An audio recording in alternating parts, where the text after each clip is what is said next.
Good afternoon. Today we'll be talking about P. Diddy. I'm Chris Rivera.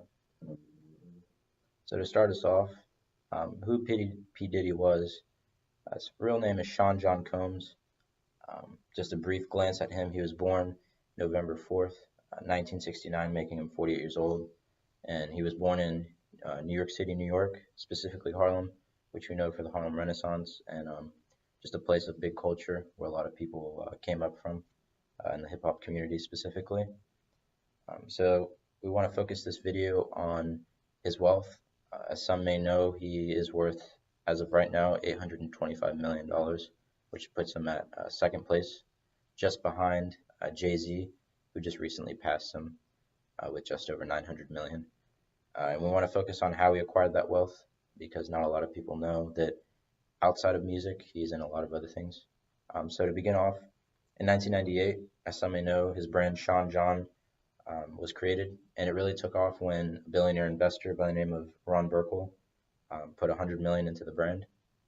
On top of this, P Diddy has continued to diversify the businesses that he invests into, and he does this all under his company by the name of Combs Enterprises. And under this business, he's invested in brands like Ciroc, which is an alcohol vodka. He's invested into water brands such as Aqua Hydrate. He has a major stake in Revolt TV, which is television and production. And these alone have acquired him in the range of probably mid to high nine figures, Ciroc being the biggest one, making him close to 300 to 400 million alone. And Denzel will be taking over the music aspect of where he made his wealth. P. Diddy, he started off with New York Uptown Records in 1990. In '93, that's when he started Bad Boys Entertainment, and he worked with artists like Notorious B.I.G., Mary J. Blige, TLC, Faith Evans, Mariah Carey, etc. In 1997, that's when he debuted his single "Can't Nobody Hold Me Down," and that hit number one on Billboard's 100 chart. By 1998, he won the Grammy Award for the Best Rap Album. And then by 2000, he had sold more than 7 million copies. Uh, he also was a producer of a TV show that it went from 2002 to 2009. It got many ratings on that. Um, and he developed a supergroup called Dream Team, which involved DJ Khaled, Rick Ross, and Fabulous.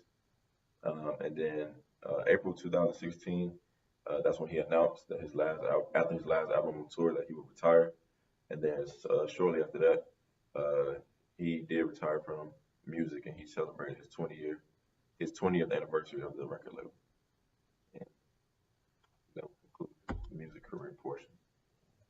In conclusion, it becomes very clear that P. Diddy was more than just another rap artist or a producer.